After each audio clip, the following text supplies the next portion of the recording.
시편 139편입니다. 우리가 이 세상을 살면서 많은 일들을 당합니다.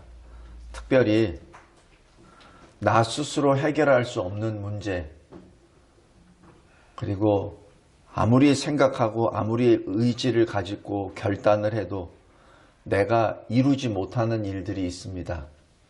마음은 먹었어요. 그런데 1시간 후에 그것을 또 어깁니다.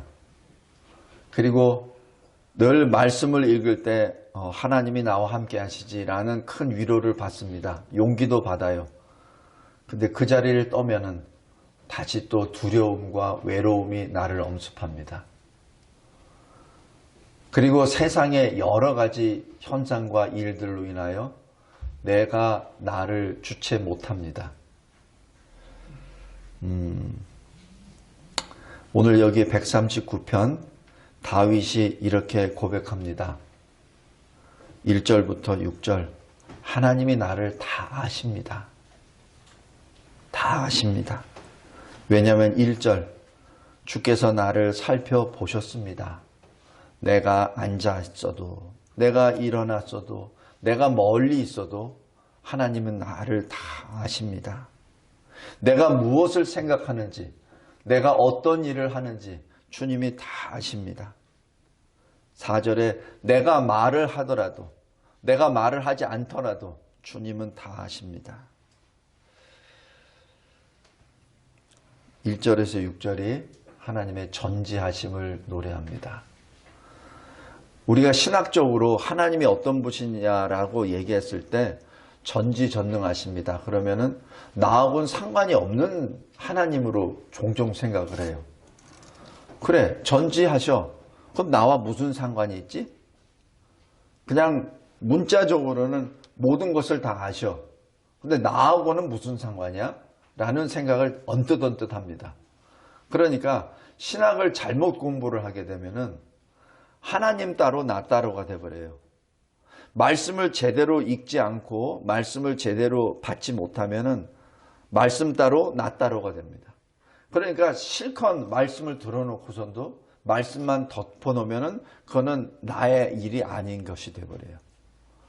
그리고 말씀을 통하여 나에게 감동을 줘도 그것은 그 사람의 일이고 내 일은 아니야 라고만 생각하기 쉽습니다. 그러니까 성도들 간에서도 그래서 이 이중 생활을 하는 사람들이 제법 있어요. 모양은 거룩한 그리스도인으로 삽니다.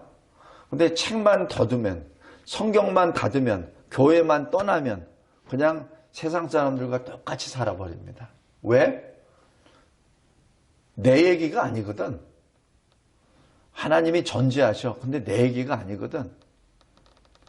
여기 1절이 바로 거기에 대한 분명한 선입니다. 주께서 나를 살펴보십니다. 그래서 주님이 나를 아십니다. 성도 여러분, 이 말씀을 두려움으로 받기를 원합니다.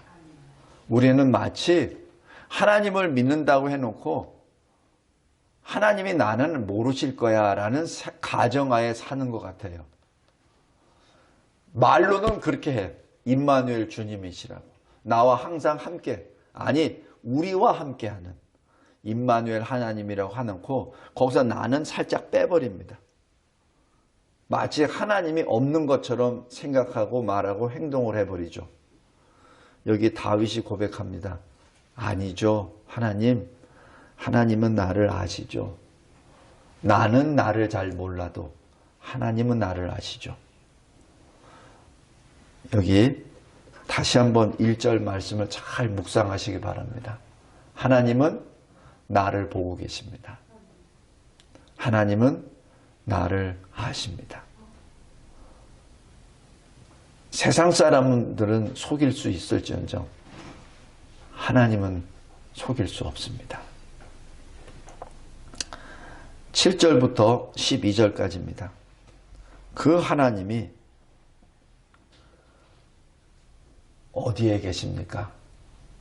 편지하심을 말씀합니다. 그런데 이것도 마찬가지. 그냥 이 세상은 모든 곳에 다 계신 편재의 하나님이야. 이것이 아니라 지금 다윗이 고백하는 것은 하나님과 나의 문제입니다. 내가 어디를 가든지 하나님은 나와 함께 계십니다. 예를 들어서 7절 보십시오. 내가 주의 영을 떠나 주의 앞에서 떠난다 하더라도 주님은 나와 함께 계십니다. 이게 엄청난 신앙 고백입니다. 제가 신학을 공부하면서도 왜 신학을 공부한 사람들이 마음이 그냥 냉랭하냐면은 바로 이 감정이 없어서 그래요. 그냥 하나님은 모든 곳에 다 계셔. 그래서 알아. 하나님은 다 계셔. 근데 그게 나와는 상관이 없어요. 거기에서 내 마음이 뛰지가 않습니다. 남의 이야기하기 때문에 그래요. 여기 다윗이 고백합니다. 내가 설사 주의 영을 떠난다 하더라도, 내가 설사 주님 앞을 피해서 어디 도망간다 하더라도 주님은 나와 함께 계십니다. 주님이 늘 나와 계십니다. 왜 그렇죠? 주님이 나를 사랑하시니까. 주님이 나를 사랑하시니까. 제가 지난번 어느 설교시에 잠깐 언급을 했는데 사도 요한은 젊었을 때 별명이 벼락이었습니다. 성질이 굉장히 급한 사람이었어요. 그런데 그 사도 요한이 나중에 변화됩니다. 엄청난 변화가 일어납니다. 그래서 사랑의 사도로 바뀝니다. 근데 그 기간은 대략 한 5, 60년이 지나서 그만큼 우리의 성품은 안 바뀌어요. 우리 잘 보십시오. 믿음을 받기 전의 나의 모습과 믿음을 받은 후의 나의 모습을 잘 생각해 보세요. 믿음을 있고 없고가 차이지 나의 성품은 그대로 남습니다. 그죠? 내가 사람에 대해서 날카롭게 칼을 세우고 말을 했었던 내 성품은 그대로 있어요.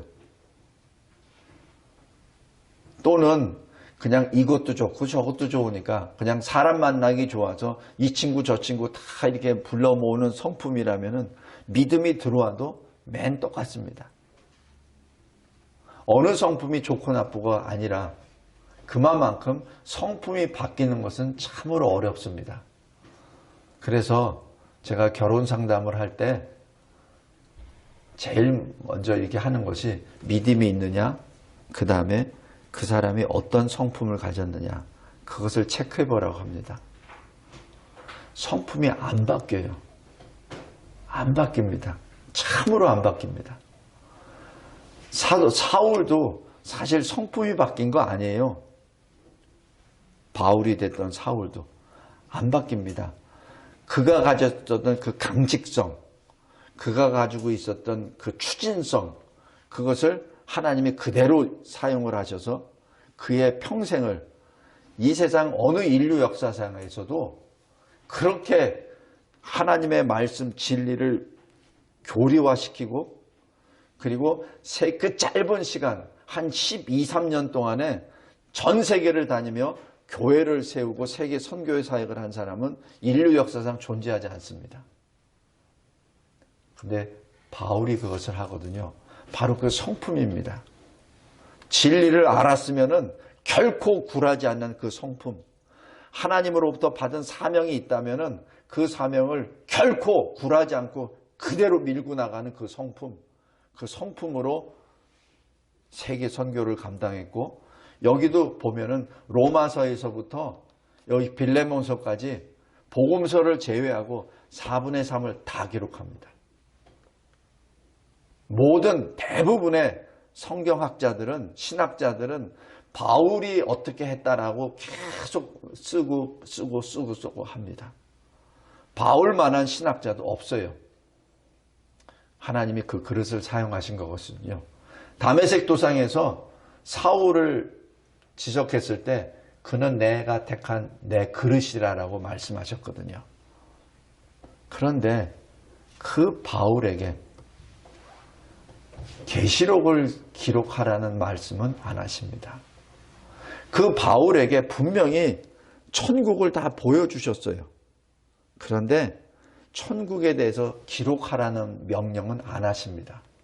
그냥 단지 고린도후서 12장에 사람이 표현할 수 없는 것을 내가 보았다라는 그 기록만 남지 어떻게 하라는 얘기 기록 안 씁니다.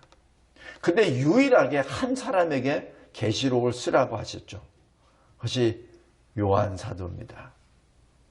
다른 사도들은 다 순교했습니다. 목이 잘려나가고 불에 태워 죽고 죽창에 찔려 죽고 저 위에 성전에서 떨어뜨려져서 죽고 그렇게 해서 죽었습니다. 순교를 당했습니다.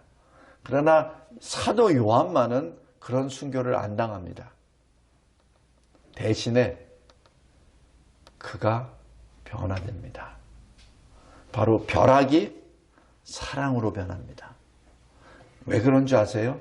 왜 사도 요한에게 사랑의 사도 요한에게 계시록을 기록하라는 줄 아십니까?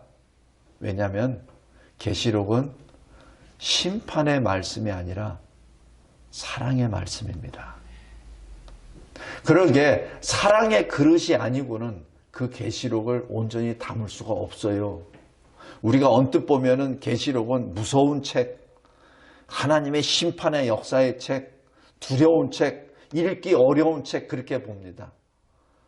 맞습니다. 그러나 그 심판이 존재하기 위한 그 뿌리가 하나님의 사랑이에요. 그래서 요한계시록은 심판의 책이 아니라 두려움의 책이 아니라 바로 구원의 책이요 사랑의 책입니다. 그래서 사랑의 그릇이 되지 아니하고는 그 계시록을 기록할 수 없어요. 사도 요한을 그릇을 바꿔버리십니다. 그리고 그 그릇에다가 사랑의 계시록을 집어넣어 주십니다. 언제? 사도 요한이 나이 들어 90이 넘었고 어디서? 반모섬이라는 정치범만이 들어가서 살아서 나오지 못하는 그곳에 들어가서 주님을 만나고 주님이 계시한 모든 것을 하나하나 다 기록합니다. 성도 여러분, 동일한 글을 쓴다 하더라도 사랑의 마음으로 쓴 것과 그렇지 않은 것은 전혀 다릅니다. 우리 여기 진영이와 건영이가 와 있는데 진영이와 건영이는 아빠와 엄마를 알아요. 그래서 어두워지거나 배가 고프거나 무서워지면 무조건 아빠 엄마를 찾습니다. 건영이 그지? 진영이 맞지? 그건 뭐 이유 없어. 왜? 진영이와 건영이를 이 세상에서 제일 아끼고 보살피고 사랑하시는 분이 엄마 아빠거든. 그지? 딴 거 안 찾아. 딴 사람 안 찾습니다. 굳이 내가 널 사랑한다 말 안 해요. 엄마 아빠가 내가 너 사랑해 그런 얘기 안 해요. 그러나 압니다. 영은 영이 알고 그래서 알아요. 한마디 쓴 것 자체가 사랑의 마음으로 쓴 것과 심판의 마음으로 쓴 것과는 전혀 다릅니다. 똑같은 표현을 하더라도 전혀 다릅니다. 그래서 하나님이 바울에게는 교리를 세우고 세계 선교를 감당하라 사명을 주셨고 사도 요한에게는 계시록을 기록하라 주셨습니다. 성도 여러분, 우리 늘 기도합시다. 이 세상을 바라보면서 마음을 찢고 어떤 때는 울분을 느끼고 어떤 때는 책상을 두들기면서 어찌 이럴 수가 있어 라고 부르짖을 때가 있어요. 근데 그것은 하나님의 섹터입니다. 심판하시고 보호하시는 건 하나님께 속한 것이고 우리는 하나님 앞에 엎드려 기도할 때 그냥 기도하는 것이 아니라 하나님이 주신 사랑의 마음으로 기도해야 됩니다. 그런다고 제가 공산주의자들도 어떤 그 신앙을 혼합하는 WCC자들과 같이 손을 잡으라는 게 절대 아니라 우리 마음 자체에 내가 받은, 우리가 받은 하나님의 사랑으로 기도하라는 얘기입니다. 성도 여러분, 여기 16절 보십시오. 내 형질이 이루어지기 전에 주의 눈이 보셨으며 나를 위하여 정한 날이 하루도 되기 전에 주의 책에 다 기록이 되었나이다. 지금 내가 내 형질이 이루어지기 전에, 내가 만들어지기도 전에 주님이 나에게 보여주셨고, 나를 위해서 정한 하루가 되기도 전에, 하루가 마치기도 전에 주님의 책에 나의 모든 것을 다 기록해 놓으셨다는 얘기입니다. 그 양이 얼마나 돼? 책 한 권이 넘을 정도로. 성도 여러분, 그만큼 하나님이 우리를 사랑하십니다. 그만큼 우리를 자세히 보십니다. 보이는 것과 보이지 않는 모든 것을 다 보십니다. 우리 어린이 텀에 태어나면 막 육아일지 쓰죠? 그 엄마가 얼마나 기뻐서 씁니까? 우유는 얼마 몇 미리 먹었고, 똥은 색깔은 어떻고, 저기 소리는 어떻게 질렀고, 계속 기록하죠? 지금 하나님이 우리를 보시고 그렇게 기록하신다는 얘기예요. 그런데 하루도 지나지 않았는데 책 한 권을 다 썼다는 얘기예요. 성도 여러분, 그것이 하나님의 사랑입니다. 하나님이 우리를 그렇게 사랑하신다는 뜻입니다. 여기 23절 보십시오. 그래서 이렇게 하나님께 기도합니다. 하나님 나를 살피시고 내 마음을 잘 아십니다. 근데 하나님 나를 시험하사 내 뜻을 아옵소서. 내가 결코 하나님을 떠나지 않는다는 것을 주님이 알아주세요. 이 결단입니다. 주님, 내가 미련하고 부족하고 내가 답답한 존재임을 압니다. 그런데 하나님, 나 하나님 결코 떠날 수 없어요. 결코 떠날 수 없어요. 나를 밀어서 나에게 어떤 환난을 주시더라도 나는 하나님 떠날 수 없습니다. 나에게 고난을 주셔도 나는 결코 하나님을 떠날 수 없습니다. 그러면서 24절입니다. 내게 혹시 악한 뭐가 있으면은 나를 보시고 나를 고쳐주세요. 내가 영원토록 주의 길을 걸어갈 수 있도록 나를 인도해 주세요. 성도 여러분, 우리 이렇게 기도합시다. 혹시 내 마음에 풀려지지 않는 어떤 문제가 있습니까? 외로움과 두려움이 있습니까? 그렇다면 나를 보고 계시고 나의 하루 일과를 책에다가 다 기록하여 주시고 나를 생각하시고 나를 생각하시는 주님께 기도합시다. 주님이 분명히 이루어 주십니다. 주님이 분명히 이루어 주십니다. 그 주님이 우리의 하나님이십니다. 그리고 우리 아버지이십니다. 기도하겠습니다. 하나님 아버지, 감사하고 감사합니다. 모든 것을 다 아시고 모든 것을 다 행하시는 전지전능하신 하나님, 그러나 나를 아시고 나를 위하여 일하시는 하나님 앞에 엎드려 기도하옵나이다. 감사합니다. 주님, 감사합니다. 내가 도대체 무엇이 간데 하나님께서는 나의 지어지는 모습 하나하나를 다 보시면서 나에 대하여 그렇게 기록하시고 기억하시고 나를 돌보시는지요. 하나님, 감사하고 감사합니다.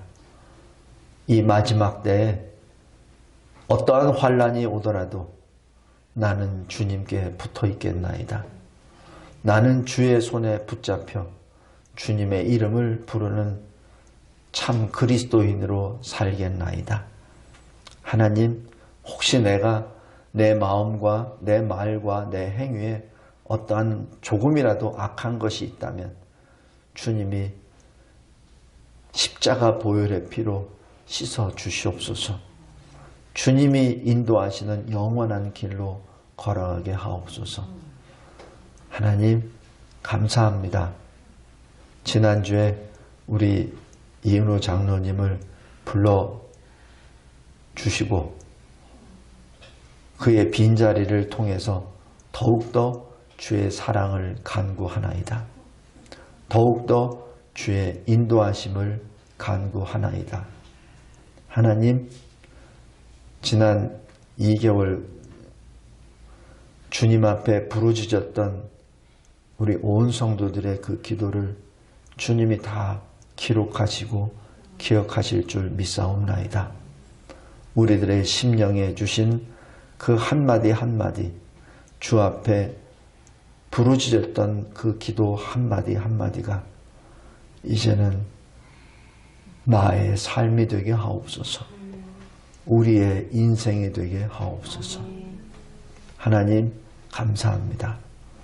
이토록 나와 함께 계시고 이토록 나를 보고 계신다는 그 사실을 시편 139편을 통하여 알려주심에 감사합니다. 아버지, 하늘에 계신 아버지, 감사합니다. 주신 생명을 붙잡고 끝까지 주님이 인도하시는 그 영원한 길로 걸어가게 하옵소서. 우리 성도들에게 힘을 주시고 용기를 주시고 믿음 위에 굳건하게 서서 어떠한 환난도 굴하지 아니하고 하나님이 예비하신 영원한 영생의 길을 진리의 깃발을 들고 걸어가게 하옵소서. 우리들에게 허락하신 자녀들과 자손들에게 이 신앙의 깃발을 전하게 하옵소서. 우리들의 인생이 땅에 떨어지는 하늘의 밀알이 되게 하여 주시옵고 그 밀알의 썩어짐으로 인하여 큰 나무와 가지와 열매를 맺는, 그래야 많은 사람들이 들어와 안식과 찬양과 경배를 드리는 거룩한 주의 교회가 되게 하옵소서. 이 나라를 말씀으로 교회를 통하여 세우신 하나님, 교회가 빛의 사명을 망각하였기에 어둠의 권세자들로 인하여 이 나라가 흑암 속에 묻혔음을 고백합니다. 어둠이 어두우면 더 깊으면 깊을수록 새벽이 가까이 왔음을 우리가 알고 있나이다. 하나님, 그리스도의 몸 되신 교회가 다시 빛을 발하게 하옵소서. 더 이상은 흑암의 권세에 의하여 눌려서 지하로 내려가는 그러한 일이 없도록 하여 주시고 우리 주 예수 그리스도께서 다시 오시는 그 순간까지 주님을 찬양하며 주께 영광을 나타내는 거룩한 교회와 대한민국 교회와 이 나라가 되게 하옵소서. 감사합니다. 감사합니다. 특별히 믿음이 연약하여 교회에 나오지 못하고 전전긍긍하며 세상 속에 흩어져 있는 주의 백성들을 불쌍히 여겨주시고 다시 복음의 빛으로 나오게 하옵소서. 다시 예배드리는 성전으로 모이게 하옵소서. 감사합니다, 주님. 예수 그리스도의 이름으로 기도드리옵나이다. 아멘.